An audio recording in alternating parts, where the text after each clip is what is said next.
De alguns anos para cá, a neurociência tem dado grande atenção às reações cerebrais em diversas situações. E durante esses estudos, ela pôde classificar ao menos 4 tipos de inteligência, sendo que 2 delas já nos são bastante familiares. Trata-se da inteligência racional e da emocional. A terceira, da qual não falamos quase nada a respeito, é a inteligência física e está relacionada às reações do nosso organismo frente a ocorrências e situações das mais variadas, desde o sono à sensação de fome, dos momentos de lazer ao de estresse. O quarto tipo é a inteligência espiritual, campo que a neurociência tem dado especial atenção e que certamente afeta diretamente a vida de quem as usa. Para os estudos, foram escolhidos candidatos que seguem uma religião e que têm na fé sua base vital. Descobriu-se que no momento em que as pessoas uniam as mãos, fechavam os olhos e voltavam suas faces para cima em posição de oração, algumas áreas do cérebro eram ativadas.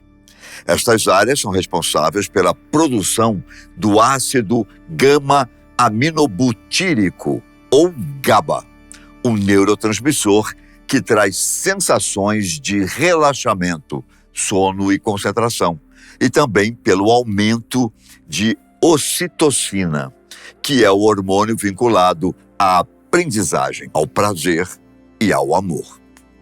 No entanto, pela primeira vez na história, os cientistas puderam chegar a um local no cérebro onde as atividades religiosas são, digamos, registradas.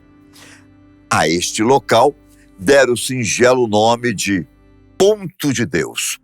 O conceito de inteligência espiritual vem sendo estudado há mais de 2 décadas pelos neurocientistas. Dana Zohar e Ian Marshall, cujas conclusões preliminares foram publicadas no livro QS Inteligência Espiritual. Segundo os cientistas, o ponto de Deus está localizado nos lobos temporais, região do cérebro localizado acima das orelhas. Os lobos temporais são multifuncionais, isto é, processam os reconhecimentos visuais, as percepções auditivas, bem como estão ligadas à memória e às emoções. Ainda de acordo com Zohar e Marshall, quando essas áreas são fortemente ativadas nos momentos de transcendência e espiritualidade, dá abertura aos melhores insights, momento em que o nível de criatividade atinge seu auge. Não, isso não quer dizer que você precisa rezar para ser criativo. O que isso significa é que a criatividade e a fé, em resumo, usam os mesmos pontos cerebrais durante o processo. E quanto mais você se concentra, maior será o poder de sua criatividade e também de sua fé. Apesar de estarmos tratando de um tipo de inteligência relacionada à espiritualidade, ela não tem nada a ver necessariamente com religiosidade. Segundo Stephen Covey, um dos gurus da liderança mais respeitados do mundo e que fez um estudo aprofundado a respeito dos tipos de inteligência, a inteligência espiritual é a alavanca de todas as demais inteligências. Nas palavras de Covey, a inteligência espiritual é a que está na base do nosso propósito para um mundo melhor ao nosso redor. É a nossa conexão mais profunda consigo mesmo e com o outro. E é a base da harmonia interior e exterior que espelhamos. Está ligado ao tempo que damos a nós mesmos e aos valores e crença que temos. Em uma outra experiência realizada na Universidade de Utah, Estados Unidos, foram reunidas 19 pessoas, entre jovens e adultos, sendo 7 mulheres e 12 homens, todos da religião mórmon. Durante o experimento em ambiente controlado, os participantes foram submetidos a vídeos, fotos, leituras e músicas pertinentes à religiosidade e à espiritualidade. Enquanto assistiam, ouviam ou liam, seus cérebros eram escaneados por ressonância magnética. O que o estudo concluiu foi que a área mais ativada no cérebro é o chamado núcleo accumbens, região responsável pelo processamento dos circuitos de recompensa. Outra área ativada foi o corpo esfriado, que é um dos núcleos da base do diencéfalo e possui um importante papel nas funções motoras. Nos momentos em que os candidatos se concentravam no Salvador ou em um mundo melhor para se viver, foi verificado um aumento na frequência cardíaca de cada um, além do aumento na intensidade da respiração. Os pesquisadores notaram que os sentimentos estão associados ao córtex pré-frontal medial, área complexa que é ativada por tarefas de avaliação e julgamento do raciocínio moral. As sensações religiosas também ativaram regiões do cérebro ligadas à concentração. A pergunta que surgiu após as experiências foi: a inteligência espiritual é inata ou cultural? De acordo com o terapeuta holístico Eduardo Materi, a inteligência espiritual é algo que todos nós temos, o que quer dizer que ela é congênita ou que nasce com cada um de nós. Mas ela precisa ser desenvolvida e a forma com que isso acontece, aí sim, é cultural. Um cristão fervoroso, por exemplo, poderia dizer que tem mais inteligência espiritual que um ateu. Do ponto de vista do cristão, talvez, só que isso não é uma verdade.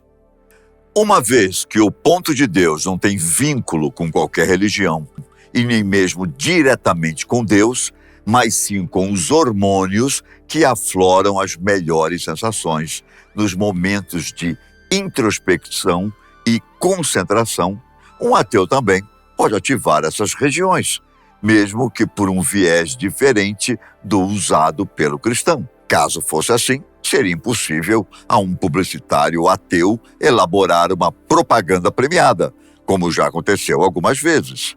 Então, não basta ser cristão para se aproveitar da inteligência espiritual. E não quer dizer que, sendo um ateu, a pessoa não possua esse tipo de inteligência também. De acordo com alguns especialistas, o uso da inteligência espiritual está diretamente relacionado com o estado emocional da pessoa.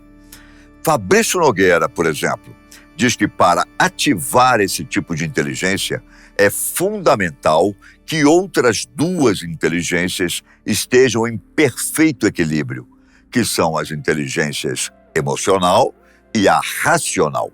Segundo o especialista, pessoas com dificuldades emocionais profundas podem não conseguir acessar o ponto de Deus, isto é, sua inteligência espiritual. Para chegar até ela, é necessário desobstruir impedimentos criados por fortes impactos emocionais, como inseguranças, medos e baixa autoestima, completou Nogueira. Muitas pessoas passam por situações de grande descontrole emocional, e os motivos são vários. Independentemente disso, não é nada fácil para alguém que esteja nesta situação estar no controle de si mesma. E tudo o que lhe é apresentado não serve de motivação. É um ponto crítico, pois se nada traz motivação para viver, então, qual é o sentido da vida para esta pessoa? É nessas horas que a união de todos os tipos de inteligência é o melhor remédio. Com ou sem a ajuda de um profissional, é importante que o indivíduo saiba controlar seus raciocínios e suas emoções, procurando sempre interpor a inteligência espiritual em seus julgamentos e tentar fugir o máximo possível dos maus pensamentos. Quando a pessoa está imersa numa ruptura ou desequilíbrio emocional, criam-se fraturas que a impedem de acessar sua maior fonte de sentidos, que é a inteligência espiritual. Mesmo que fé e razão se estranhem há milênios, a inteligência espiritual não perde seu sentido. Pelo contrário, e como disse anteriormente, independentemente de sermos ou não religiosos, acreditarmos ou não em uma divindade, saber chegar ao ponto de Deus não vai trazer nenhum malefício. Muito pelo contrário. É quando aprendemos a lidar com a gente mesmo, com nossos tropeços e fracassos, que tiramos disso tudo uma grande lição. Um aprendizado que irá valer pelo resto de nossas vidas. A inteligência espiritual ainda ajuda a desenvolver pontos importantes de nossas personalidades. Por exemplo, ela promove o autoconhecimento, melhora nossa espontaneidade, clareia nossos ideais de vida, nos faz pensar no todo, de uma forma holística e não egoísta. Aumenta a nossa compaixão, nos torna mais adaptáveis e melhora nosso foco. Você está pronto para chegar ao ponto de Deus?